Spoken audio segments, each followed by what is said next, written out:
মাদ্রাসা হলো বাপ মা। বাবা মার কাছ থেকে সন্তান আগে সে লেখাপড়া শিখে, আচার আচরণ এগুলা শিখে।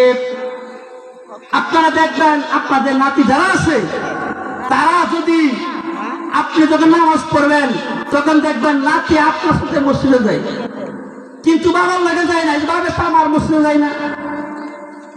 বাড়িতে মহিলারা নামাজ পড়লে মহিলার সাথে বাচ্চারা নামাজ পড়ে, উড়না পাই না, এভাবে দোয়া পড়ে যায়, আসন দিয়ে দোয়া পড়ে। তার মানে বোঝানো কি, ঘরে যদি নামাজি হয় সন্তান নামাজি হবে, ঘর যদি সুদ মুক্ত হয় সন্তান সুদ মুক্ত হবে, ঘর যদি সুদ মুক্ত হয় ঘুষ মুক্ত হয় তাহলে সন্তানও ঘুষ মুক্ত হবে, সুদ মুক্ত হবে। আমি আছি সুদের মধ্যে ঘুষের মধ্যে, তাইলে সন্তান আর বাবা হইলে কতটুকু দিয়ে হইব? রাগ করতেছেন বাবা? রাগ করেন না। তো লুকমান আলাইহিস সালাম মনে আসেনি? লুকমান আলাইহিস সালামের নসিহত, হযরত লুকমান আলাইহিস সালাম তার সন্তানকে এইগুলা নসিহত করছেন। নসিহত করার পরে সন্তান বলে, এ বাবা, আমার তো এগুলা মনে, আমার তো এগুলা মুখে এগুলা আমার হচ্ছে না, মুখে আমি বুঝতে পারি নাই। হে আমার পিতা, আমাকে এইগুলা প্র্যাকটিক্যালে বুঝাই দেন। এইগুলা যদি হাতে কলমে বুঝাই দিতেন তাইলে অবশ্যই অবশ্যই আমি বুঝতে পারতাম। বাবা যেমন সন্তান তেমন।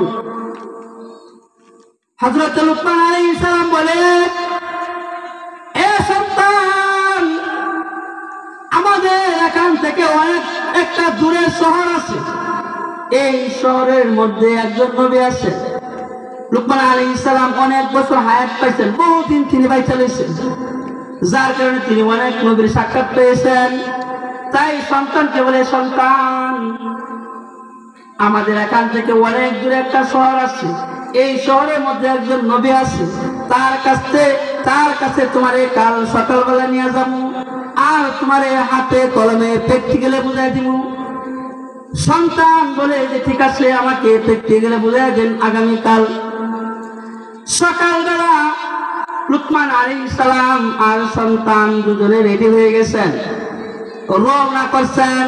লুকমান আলাইহিস সালামের সন্তান একদম ছোট মানুষ, আগে আগে রেডি হয়ে গেছে, নবী দেখতে যাবে, নবী দেখতে যাবে। তার মনের মধ্যে বিরাট আশা আছে নবী দেখবে।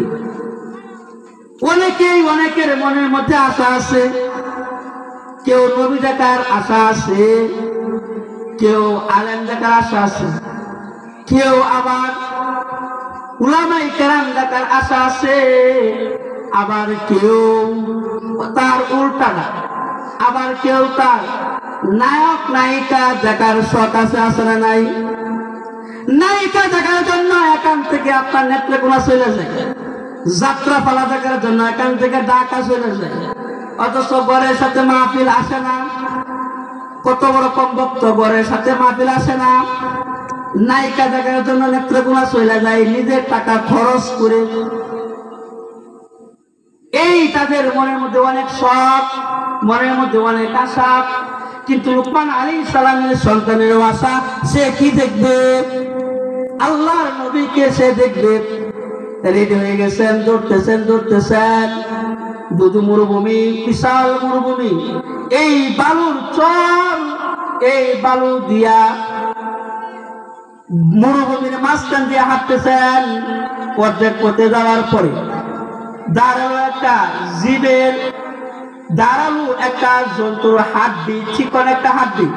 হযরত লুকমান আলাইহিস সালামের সন্তানের পা দিয়া দেখতে গেছে, একদিক জিনিস দিয়া গাছে উপর দিয়ে বাইরে গেছে।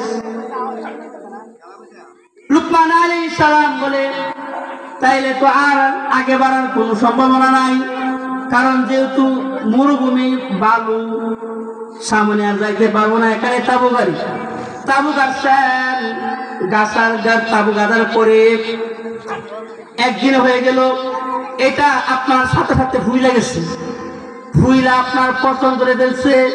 একদিন 2 দিন দেখে এই দিক দিয়ে কোনো কাফেলা আছে কিনা।